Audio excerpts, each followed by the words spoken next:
started, we need to build a slip knot on our hook. We're then going to chain 9. So to do a chain, just yarn over and pull through. That's one chain, and we need to do 9 of those in total. For row 1, we're going to work into the second chain from our hook, which is this one here, and we're going to complete a UK double crochet. So insert your hook in the middle of that chain, yarn over and pull through until you've got 2 loops on your hook, then yarn over and pull through the 2 loops.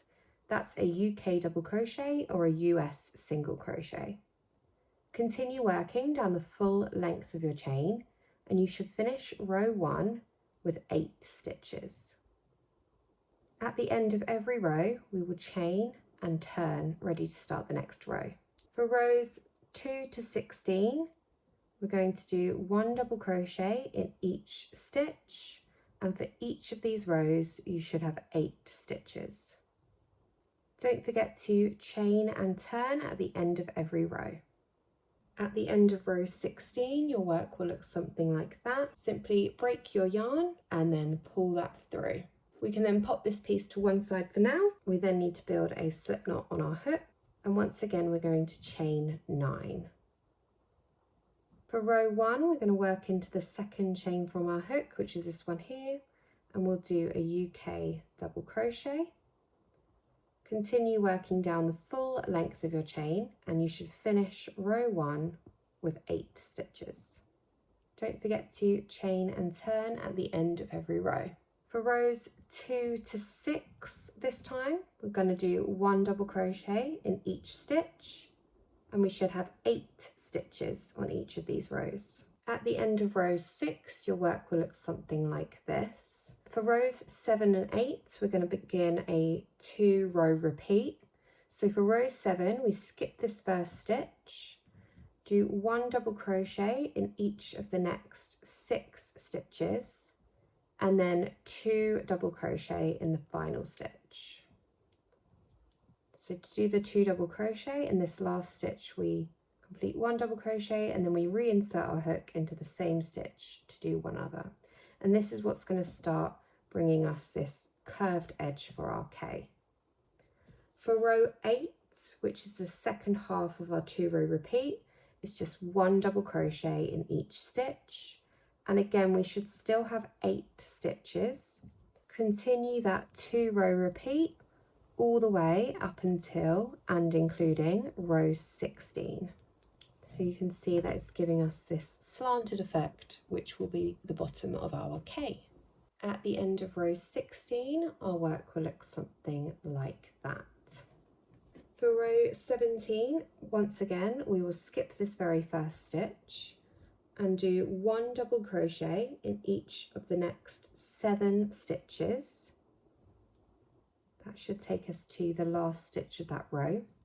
We are then going to chain 3, and this chain is going to act a bit like a bridge over to the previous piece of work we made. So grab this piece of work, make sure it's facing the same way round as the piece you're working. So your tail, your starting tail, must be on the left in both pieces. We are then going to work into these previous stitches of row 16, so into the top of here. So we'll do 1 double crochet in each of these 8 stitches.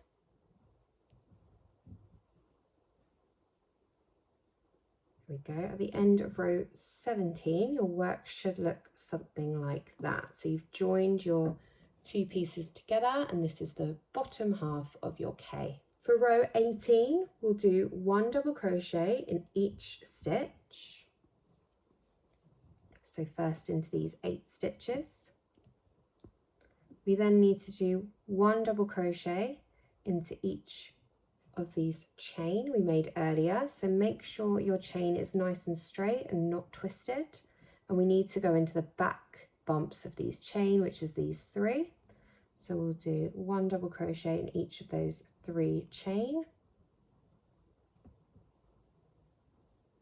And then we're going to do 1 double crochet in each of these 7 stitches.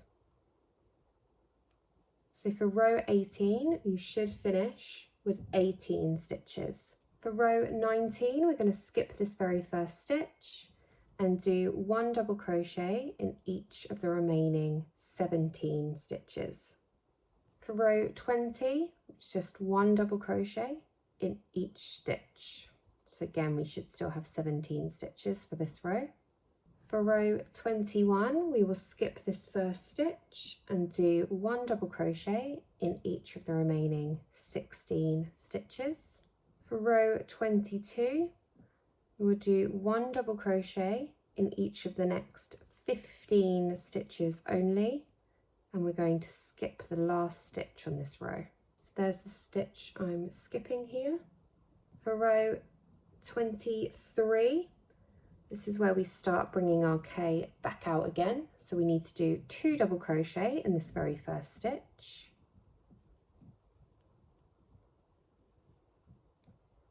And then 1 double crochet in each of the remaining 14 stitches. So we should finish row 23 on 16 stitches. For row 24, we're going to do 1 double crochet in each of the next 15 stitches, and then 2 double crochet in the very last stitch, which means for this row we should finish on 17 stitches. Perfect. So for row 25, we are going to do 1 double crochet in each of the next 8 stitches only. We are then going to begin another 2 row repeat. So these are rows 26 and 27. So for row 26, we're going to skip this very first stitch, do 1 double crochet in each of the next 6 stitches, and then 2 double crochet in the last stitch. So we should still have 8 stitches at the end of this row.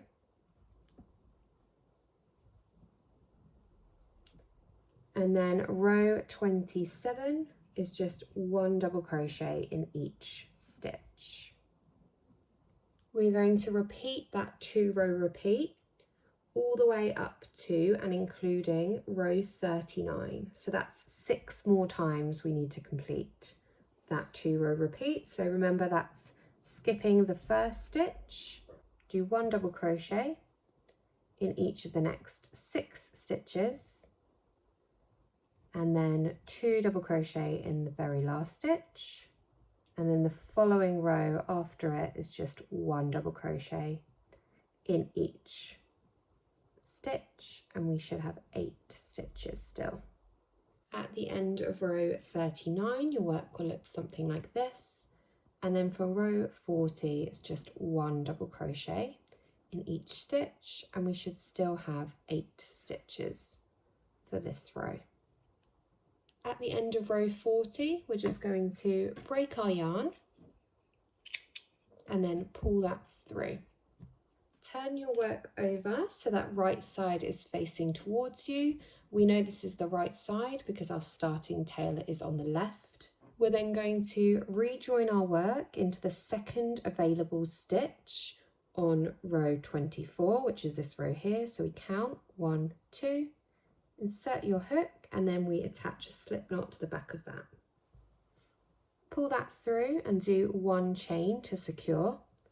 We're then going to work 1 double crochet in each of the next 8 stitches, including the one we're currently in. So reinsert your hook, yarn over, pull through, yarn over, pull through 2, and then continue to the end of that row. Should have 8 stitches there. And then we're just going to continue. So that was row 25. Rows 26 to 40 are just 1 double crochet in each stitch, and we should have 8 stitches on each of these rows now. At the end of row 40, our work should look something like this. Once again, we just break our yarn, pull that through, and there's our finished letter K. So repeat all those steps again until you've got 2 identical pieces of work, and then we just need to join them together. To join our pieces of work together, begin by positioning them directly on top of each other, ensuring that your letter is facing towards you. We're then going to find our starting tails and make sure these are at the top of our work and towards the right. We're then going to insert our hook into the second chain we made right at the start of our work, and we need to pop a slip knot onto our hook. Pull that through and then chain 1 to secure. We're then going to work 1 double crochet into each of the remaining chain, including the one we're currently in. When we get to the end, because we've reached an external corner, we're going to reinsert our hook into the same stitch again and complete another double crochet. This is what will allow us to then crochet down this edge of our work. So this is obviously a row end edge. So what we need to do is distribute approximately 1 double crochet for each one row end. So it's easy to find these because we've got these naturally occurring lines in our work, and at the end of each of these lines we should have a lovely gap for us to go into. These are the gaps we made when we chained and turned at the end of every row. So just keep working down those row ends, making sure that we're always going into the same stitch on both pieces of our fabric. Otherwise our letter will become a bit crooked or twisted. When we reach these inside edges of our work, we will be working back into our chain, which was our bridge we made earlier. So again, just work as you did before into those chain. And now we're back to row ends. So continue working around the full edge of your piece, making sure to always place 2 double crochet in any external corners, and we're placing 1 double crochet in each row end, and then obviously in each stitch as well. Don't forget to stuff your work as you go as well. Once we get back round to the start, you should have 1 chain still free, which is the one we skipped at the very start. So put 2 double crochet in there. We need to do a slip stitch into that very first double crochet we made. So to do a slip stitch, just insert your hook and yarn over and pull through. So you've got these 2 loops on your hook, then pull that second one through the very first loop, and there's your slip stitch. So again, we're just going to pull that through, break our yarn, and then we need to secure all our ends and weave them into the middle of our work. Once finished, your work should look something like this.